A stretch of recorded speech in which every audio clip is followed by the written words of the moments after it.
Everybody be cool. You be cool. Somewhere in the middle of nowhere. Low profile. You understand the meaning of the words low profile? Sure. Two of America's most dangerous criminals have taken hostages. What is this? It's called a punch. I'm going to ask you one question, and all I want is a yes or no answer. Do you want to live through this? Yes. Okay, Ramblers, let's get rambling. One night is all that stands between them and freedom. This is my kind of place. But it's going to be one hell of a night. We might be in trouble. There are a bunch of fucking vampires out there trying to get in here and suck our fucking blood. Now, their only chance is to fight back. Oh, yeah!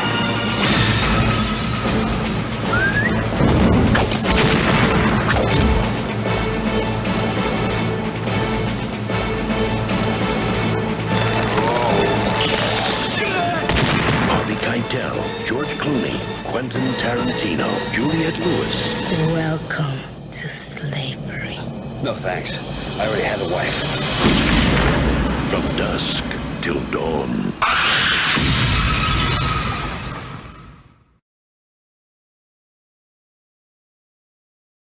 Do you want to live through this? On ancient ground, a terrifying evil has been unleashed. Now, 5 strangers are our only hope to stop it. Oh, yeah! On Friday, January 19th, Ritchie, look out! the showdown Open the door! is on.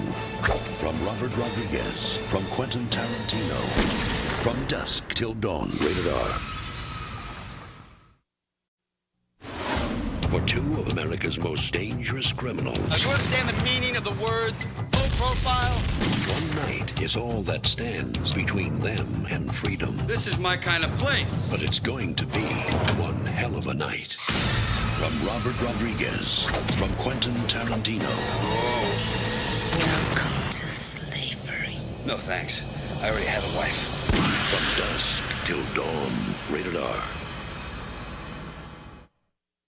Okay, Ramblers, let's get rambling. For 2 brothers on the run, one night is all that stands between them and freedom. This is my kind of place. But it's going to be one hell of a night. On Friday, January 19th, Open the door! the showdown is on. Oh, yeah! From Robert Rodriguez, from Quentin Tarantino, From Dusk Till Dawn, rated R, starts January 19th everywhere. Do you want to live through this? On ancient ground, a terrifying evil has been unleashed. Now, 5 strangers are our only hope to stop it. Oh, yeah! Critics call this an action-packed roller coaster ride. Open the door! George Clooney is a sexy new movie hero. An instant classic. From Dusk Till Dawn, rated R. Do you want to live through this? On Friday, January 19th, Open the door! the showdown is on. From Robert Rodriguez, from Quentin Tarantino, From Dusk Till Dawn, rated R. A terrifying evil has been unleashed. Now, 5 strangers are our only hope to stop it. This Friday, the showdown is on. Oh, yeah!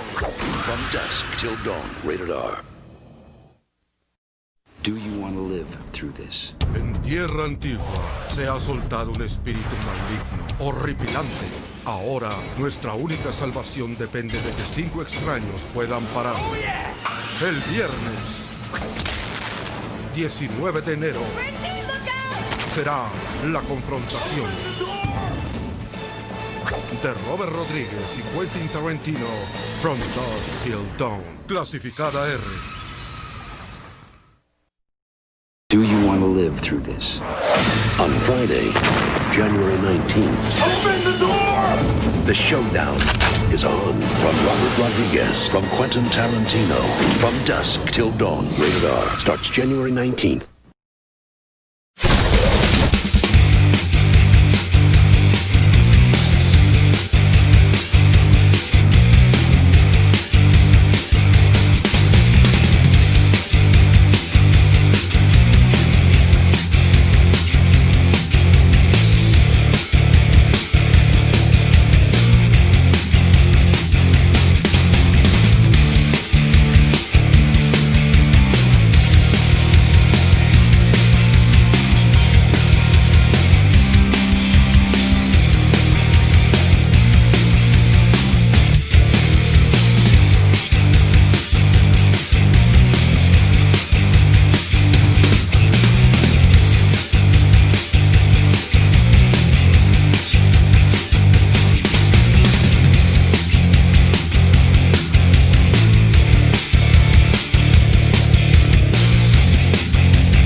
as I walk, let me walk close to thee.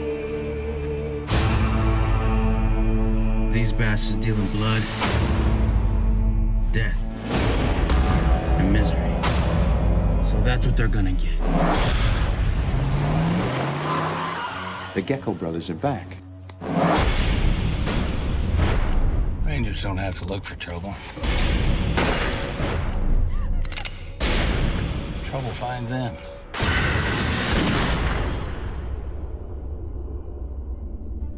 That's $13 million, Carlos.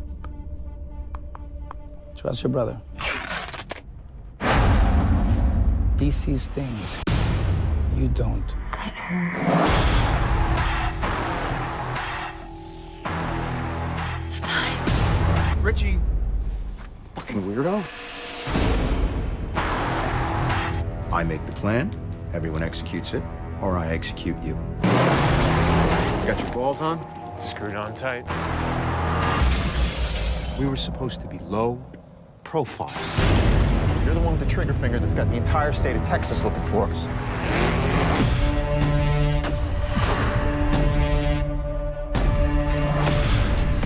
Place of dead roads. Last stop before hell.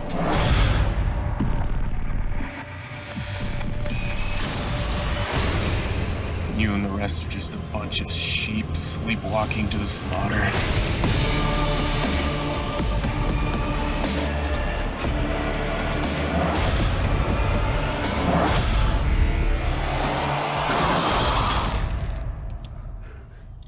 All right, now everybody be cool. You be cool.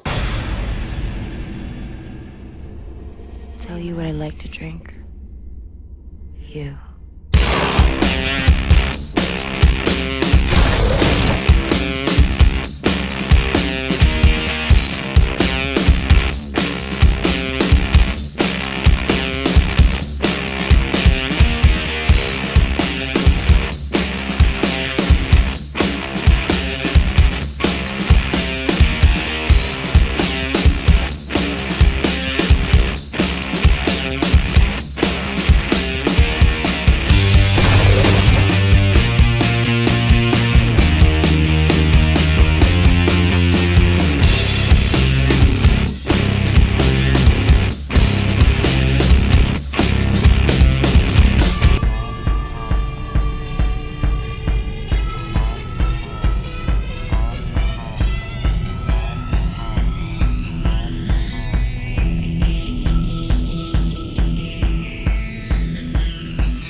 Dusk Till Dawn.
you be cool. Oh, yeah!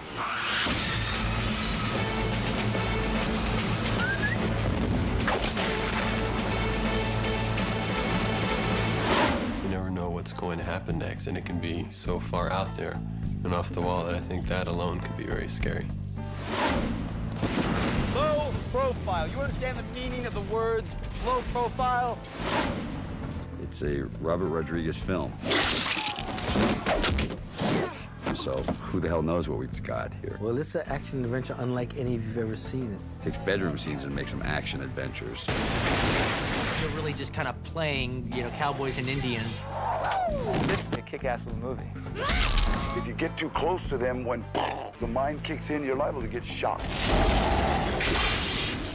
I met Quentin at the Toronto Film Festival in 1992. I was on my mariachi tour. Quentin was on his Reservoir Dogs tour, and I saw his movie first at the Telluride Film Festival. So when I got there, we had a lot to talk about, and he went to see mariachi. In fact, I was videotaping the crowd reaction, and he was sitting right next to me. So my videotape has people laughing, but mostly him laughing because he's right next to the microphones. I was sitting in a hotel room in Toronto when Quentin came in the room. And it was like watching two guys who had known each other since they were like kindergartners. It was really, really something. They loved the same kind of movies, and they were talking about all the Hong Kong movies. And Robert, you know, had been a huge fan for years, and he really didn't know anybody else who knew about these movies that much. We saw an immediate kinship in the kind of movies we were doing. I mean, most first films that come out are more personal kind of dramas or something that, you know, really, I mean, ours were just twisted genre pictures. I mean, what kind of first film was that? Back in our days when I was writing Desperado at Columbia Pictures and he was writing Pulp Fiction originally for TriStar, we were on the Sony lot together. And I was telling him about my Mexican action movie, and he said, hey, I wrote a script set in Mexico about Mexican vampires, and he told me about Dusk Till Dawn. I gave it to Robert to read, because Robert just wanted to read all my scripts. And because me and Robert were friends and buddies and stuff, and he read it, and he came back, and he goes, man, this is a really cool script. I'd do this tomorrow, man. See, I wish I could get the rights of this. Basically, those two are dangerous. They're a big ball of fire. They're kind of like an alter ego. And frankly, when I heard about the two of them, I was scared. Well, Quentin Tarantino, it's common knowledge that he's possessed. I mean, he called me in on Pulp Fiction to blow up the head in the backseat of the car. And after I blew it up, I says, how'd you like that? He says, no, 10 times bigger than that. He's possessed, you see. He's possessed. Sometimes he channels spirits. He was very persuasive, and if there's something you don't like that he did, he can convince you instantly that it is good and that it does work, and you believe it. A lot of it's the way he talks. But it's also that Obi-Wan Kenobi kind of way, you know. It's like, this line doesn't work for me. He goes, of course it works. And then you're like, yeah, it does work. I met Quentin at one of these warlock witch parties. He said he wanted to do a story about his life, a life story. I said, great, I think that's really, because I was really interested at that time in witches and warlocks. He wrote this movie, Dusk Till Dawn, and it's like an autobiography of basically him growing up and his family. He met Robert, and Robert's got these amazing supernatural powers. Most movies use wires and boards that people push off of, so the stunt people go flying through the air. What happened is, Robert basically looks at a person, and they just fly. I think Robert's supernatural powers are in the way that he makes everybody do exactly what he wants with a huge smile. Smile?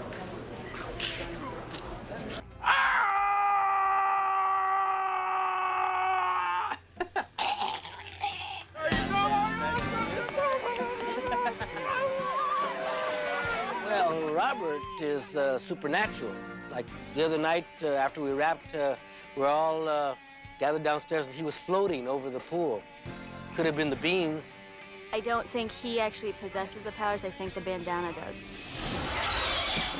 Why Robert is such a perfect guy for this film in particular is because he knows exactly what this film is and what it should be and what he would want to see if he went and saw it. I knew that he was offering me the chance to direct it myself and have my own ideas, although he did show up every once in a while behind me and whisper sometimes and say, you know, you don't have to do this at all, but, you know, which means, you know, you should consider this. You can do it like this and then tell me his whole mapped out plan. Well, I mean, this is all Robert's saying. I'm just saying, like, I mean, one thing you could do, actually, is since you actually are opening the suitcase, we open up the trunk, and he says, don't, you know, he goes, don't say a word. And then to me, open the door. There might be just a tiniest of eye flinches in that one. I brought it up, and I don't know. If there's an eye flinch, I'll put a louder explosion sound in through the audience. Okay, cool. That'll be fun. And of course, I didn't want to do it, even if it worked, so that he couldn't later say, see, I directed the whole movie. Robert is much more really fast moving. He puts the camera on his own shoulder. He steady cams himself. He'll get down on a little, we call it the Ouija dolly, on his back, and he's shooting up here. Yeah, we're doing 30, 40 setups a day. Today we had this 1,000th shot day. Most directors, like on 15 weeks, don't get to the 1,000th shot. And after 30 days, Robert has hit it. So congratulations, everybody. 1,000? 1,000! This is a very difficult film schedule because we're running around a lot and shooting a lot. We overcame all natural disasters, sand, fire, rain. I think this is probably a 15-week shoot that we've crammed into 10 weeks. And I don't think anyone could do it except for Robert Rodriguez. I think for all the movies that we've ever done, this has been absolutely the hardest movie that we've ever done. I don't think I've been more than 5 feet away from Robert for the entire 6, 7 weeks that we've been shooting because he's so creative. He comes up with stuff consistently on set. He'll be like, oh, wouldn't it be cool if we did this? And then, can you do that? And I'll go, all right, let me see. And I'll run back to the shop and I'll try to see what we have. Oh, we got an arm here, we got a head here. Oh, yeah, sure, we can do it, you know. And Robert is a guy that doesn't drink, doesn't smoke, doesn't do drugs. So I told the K&B guys, that's scarier than anything. Because, I mean, that's coming right out of his very sane, very sober mind. I would come up with gags that I wanted to see done. And knew there was a lot of computer effects, but I also wanted to do traditional mechanical effects. This is actually a pump action crossbow that Juliette uses. This is George Clooney's weapon.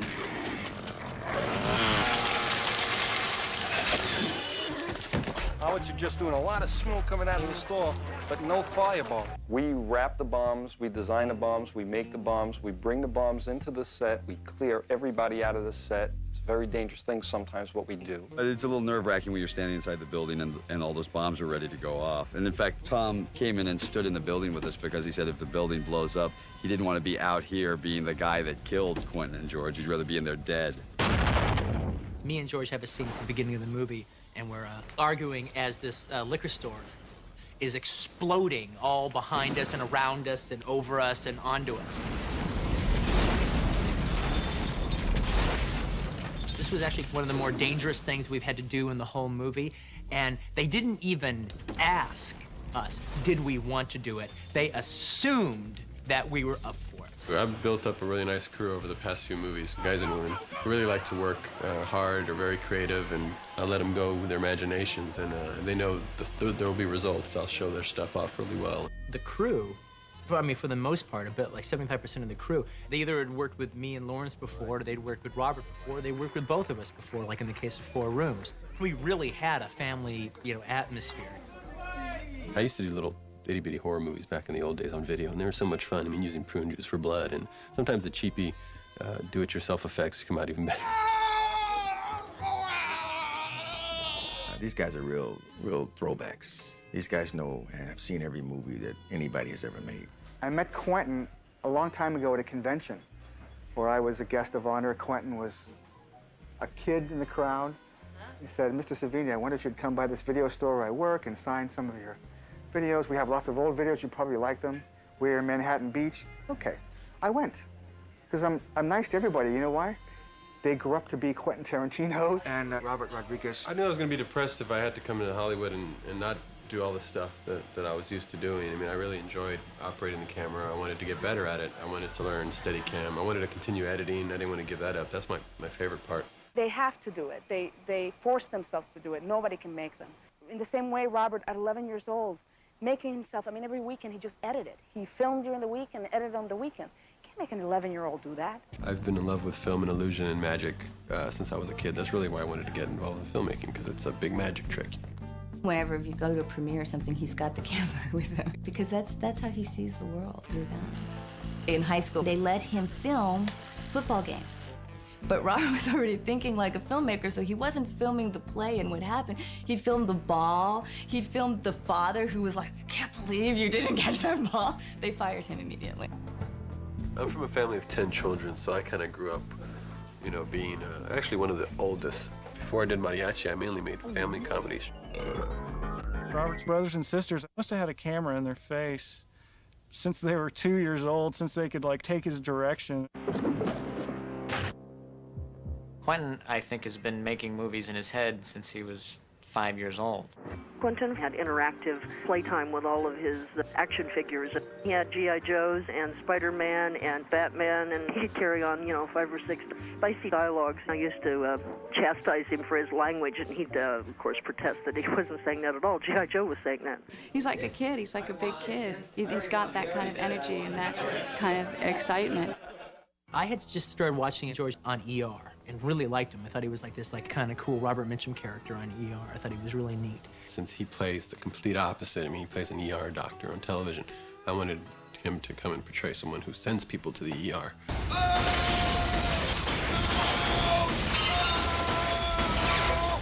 Oh, George is just a very special guy, George. The wave you're creating, those Wonderful spirit, wonderful sense of humor, and he can take it as well as he gives it.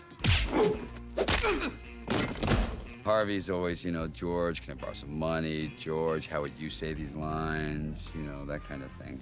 No matter what George Clooney says, he was intimidated when he found out he was going to work with me. Juliette's nice. She's always knocking on my door. You know, George, you know, you want to rehearse the love scene, you know. It's just hard. And, because, you know, there is no love scene. He's desperate at this point, and he was willing. He's like, if you need to set me on fire, so be it. I want to be in your movie. Juliette is the most uninhibited actress I've ever seen. She can do anything and try anything. And the funny thing is, she has very little lines to do in this movie, and she steals the movie. Suddenly it's a film about her. She's that good. It's rough. This is what real filmmaking is like. You know, you take risks, you don't know what's gonna happen, and you make do with what you got. Action! Salma's been in all my movies, so I said, I want you dancing with a big, like a python. And she was afraid of snakes, so I said, oh, well, that's the only way you're gonna get the job. And it was really a great experience. And if Robert had not pushed me into it, I would have missed it. And it was really hot in there, and he was very cold. Robert's such a neat director. He's just really smart, you know. And he's young, so he can just kiss my ass, because I hate him. But Quentin does sound effects nonstop, you know. Yeah, so I drove over there. You know, I stopped. He's brilliant, you know. That's part of the fun of all this is, you know, this is the first thing that he's written since he won the Academy Award, so it's kind of fun. The movie itself, it's actually George Clooney vehicle. You know, I don't normally like to do these interviews. I think you probably can tell because I stay away from, you know, documentaries in general. But George really kind of opened me up towards the, you know, just the idea of doing the... Pay no attention to the man behind the picture. Are you listening? Damn.